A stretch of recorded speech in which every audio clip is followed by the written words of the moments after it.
एक डाकू का वचन और ऋण से मुक्ति। कैसे एक डाकू बना सिद्ध साधु। चैत का महीना था। ग्वालियर का मशहूर डाकू परशुराम अपने अरबी घोड़े पर चढ़ा कहीं जा रहा था। दोपहर का समय था और सूरज सिर पर था। प्यास के कारण परशुराम का गला सूख रहा था। कोई तालाब, नदी या गांव दिखाई नहीं दे रहा था। चलते चलते एक चबूतरा मिला जिस पर एक शिवलिंग रखा हुआ था। छोटे और कच्चे चबूतरे पर बरसात के पानी ने छोटे छोटे गड्ढे कर दिए थे, इसीलिए महादेव जी की मूर्ति कुछ तिरछी हो गई थी। यह देखकर परशुराम उतरा और घोड़े को एक पेड़ से बांधकर अपनी तलवार से महादेव जी की पिंडी को ठीक बिठलाने लगा। परशुराम बोला, महादेव गुरु जी हैं। परशुराम जी के गुरु जी थे, इसलिए मेरे भी गुरु हैं। परशुराम भी ब्राह्मण थे, मैं भी ब्राह्मण हूँ। उन्होंने अमीरों का नाश किया और गरीबों का पालन किया था।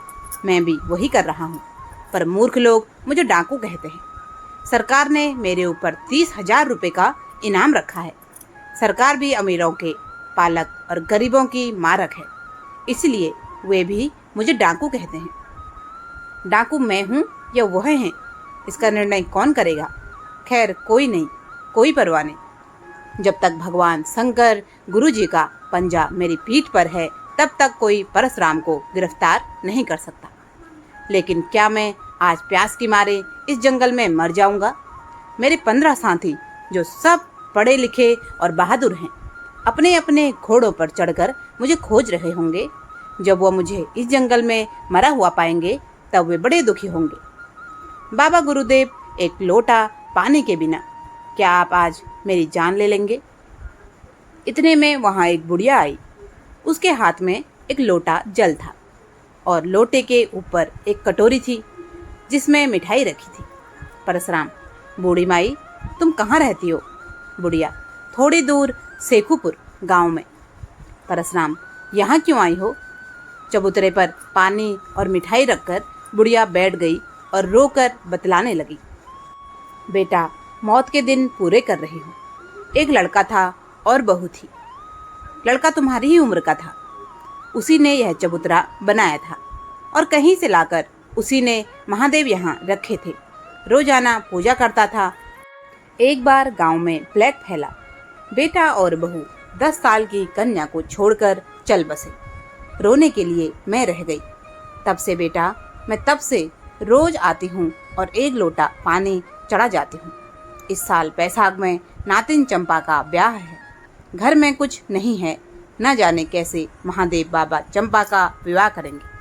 परशुराम, बाबा चंपा का ब्याह खूब अच्छे से करेंगे। तुम यह पानी मुझे पिला दो, बड़ी प्यास लगी है। बुढ़िया, पी लो बेटा, पी लो, मिठाई भी खा लो। यह पानी तुम पी लोगे तो मैं समझूंगी महादेव जी पर जल चढ़ गया। मिठाई खाकर और शीतल जल पीकर परशुराम ने पूछा, चंपा का विवाह कब होगा माई?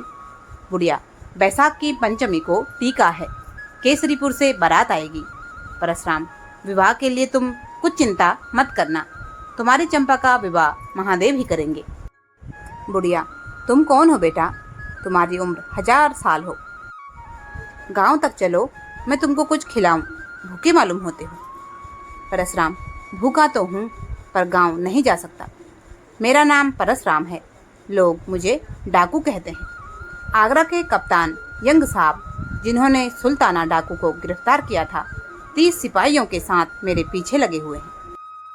मेरे साथी छूट गए हैं, इसलिए मैं गांव नहीं जा सकता। जिस दिन चंपा का विवाह होगा, उस दिन तुम्हारे गांव में 5 मिनट के लिए आऊँगा। बुढ़िया, तुम तो डाकू मालूम नहीं पड़ते, देवता मालूम पड़ते हो। घोड़े पर सवार होकर परशुराम ने कहा, अब ऐसा ही उल्टा जमाना आया है माई। उदार और बहादुरों को डाकू कहा जाता है और महलों में बैठकर दिन दहाड़े गरीबों को लूटने वालों को रईस। धर्मात्मा भीख मांगते हैं और पापी लोग हुकूमत करते हैं। पतिव्रताएं उघारी फिरतीत हैं। चिनालों के पास रेशमी साड़ियाँ हैं। कलयुग है ना। अब मैं जाता हूँ। मेरा नाम याद रखना, परशुराम। पंचमी को आऊँगा। परशुराम चले गए और बुढ़िया ने भी अपने घर की राह ली। किंतु वहीं पर गांव का मुखिया भी खड़ा था। उसने सारी बातें सुन ली थी और सोचा कि मेरा भाग जाग गया। इस डाकू के सिर पर रखे हुए इनाम का एक बड़ा हिस्सा मैं पा जाऊंगा। उसने थाने में जाकर रिपोर्ट लिखा दी कि बैसाख माह के शुक्ल पक्ष की पंचमी के दिन परसराम शेखुपुर गांव में चंपा के विवाह में शामिल होने आएगा। पुलिस को सूचना मिली और उसने तुरंत यह समाचार यंग साहब को भिजवा दिया। चौथे दिन बुढ़िया के दरवाजे पर 5 गाड़ियां आकर खड़ी हुई। एक में आटा भरा था, एक में घी और शक्कर और तरकारी भरी थी, एक गाड़ी में कपड़े ही कपड़े थे, चौथी गाड़ी में नए नए बर्तन भरे थे और 5वीं गाड़ी तरह तरह की मिठाइयों से भरी थी। गाड़ीवान ने सब सामान बुढ़िया के घर में भर दिया। लोगों ने जब पूछा कि यह सामान किसने भेजा है, तब गाड़ीवान ने कहा, हम लोग भेजने वाले का नाम पता कुछ नहीं जानते। हम लोग दमोह के रहने वाले हैं, किराए पर गाड़ी चलाया करते हैं। हम लोगों को किराया अदा कर दिया गया है, इससे अधिक हम कुछ नहीं जानते।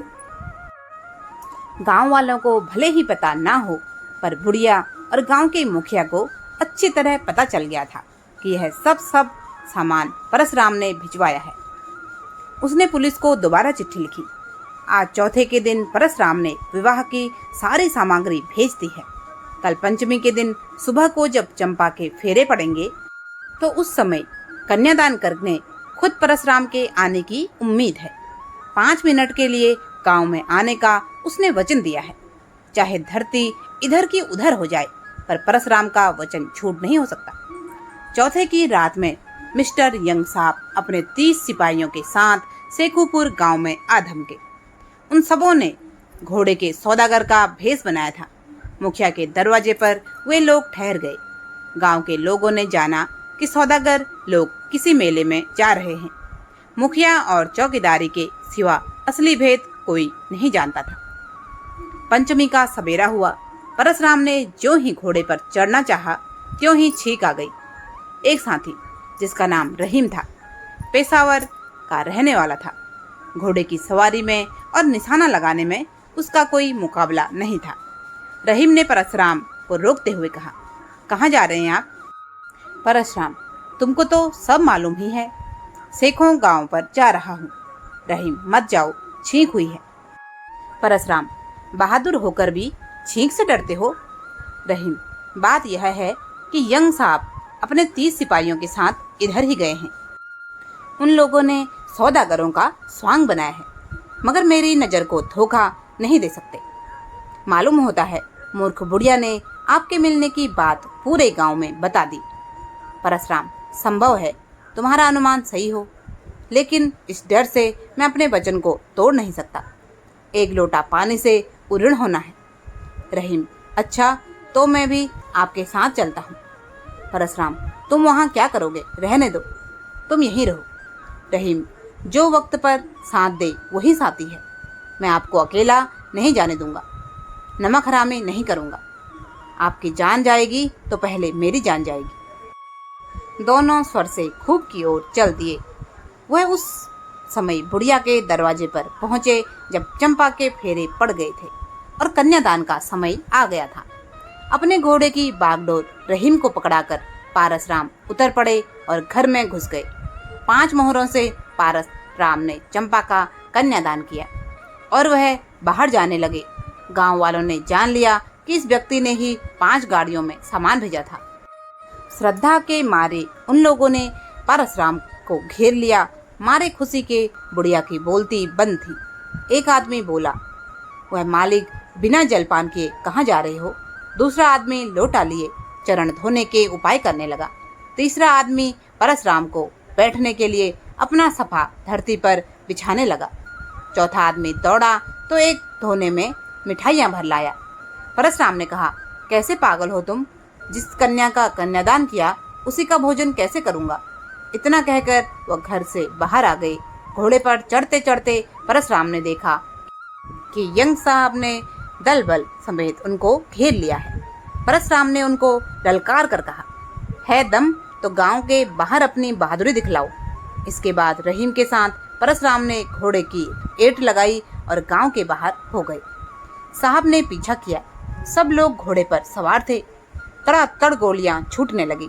वे दोनों भी फायर करते जाते थे। परशुराम और रहीम के अचूक निशाने ने 5 सिपाही मार डाले।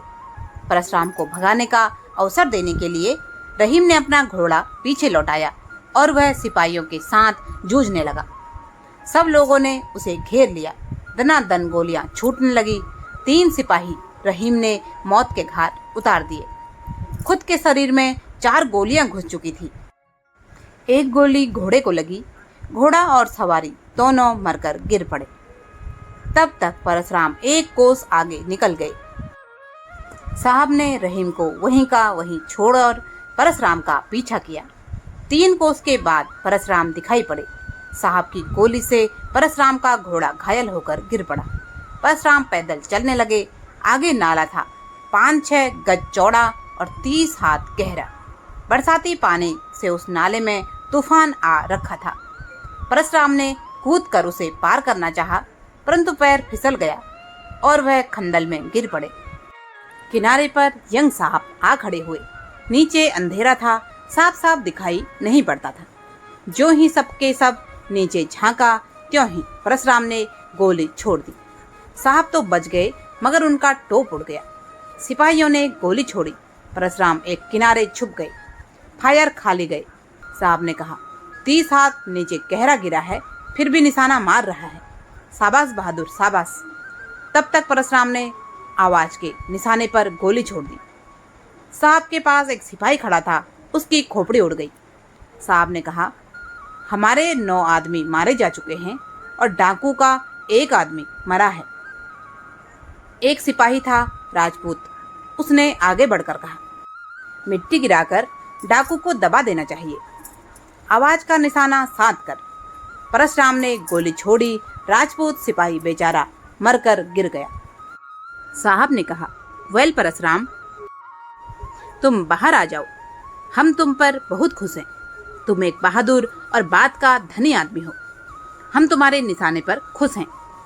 परशुराम ने जवाब दिया, मैं अपना वचन पूरा कर चुका हूँ। 1 लोटा पानी से उऋण हो गया हूँ। अब मरने का डर नहीं है। साहब ने कहा, अगर तुम डाका डालना बंद करने की कसम खाओ तो हम तुमको वायसराय से कहकर छुड़ा लेगा। इत्मीनान करो और बाहर आ जाओ। तुम भी बात के धनी और हम भी बात के धनी। आज से तुम हमारा दोस्त हुआ। परशुराम बाहर निकल आए और आत्मसमर्पण कर दिया। यंग साहब ने उनको गिरफ्तार कर लिया और आगरा ले गए। कुछ दिनों मुकदमा चला, मगर यंग साहब ने परशुराम को साफ बरी कर दिया। परशुराम ने समझ लिया कि अच्छा उद्देश्य होने पर भी आखिरी डकैती भी बहुत बुरी चीज, उसका समर्थन हो ही नहीं सकता। अतएव उसने उस काम को छोड़ दिया। वह साधु हो गए और अपने साथियों को नेकी का जीवन व्यतीत करने का उपदेश दिया। परशुराम ने हरिद्वार में जाकर 5 साल तक घोर तपस्या की और सन 1935 में गंगा जी की धारा के बीच में खड़े खड़े शरीर त्याग दिया। परशुराम ने यह दिखला दिया कि विपत्ति देखकर भी वचन का पालन करना चाहिए। दोस्तों, कहानी कैसी लगी कृपया कमेंट करके बताइएगा। कहानी को लाइक करें, ज़्यादा से ज़्यादा शेयर करें और चैनल को सब्सक्राइब करें। आपके प्यार, आशीर्वाद, मान सम्मान और कमेंट्स के लिए आपका बहुत बहुत धन्यवाद। जय जय श्री राम।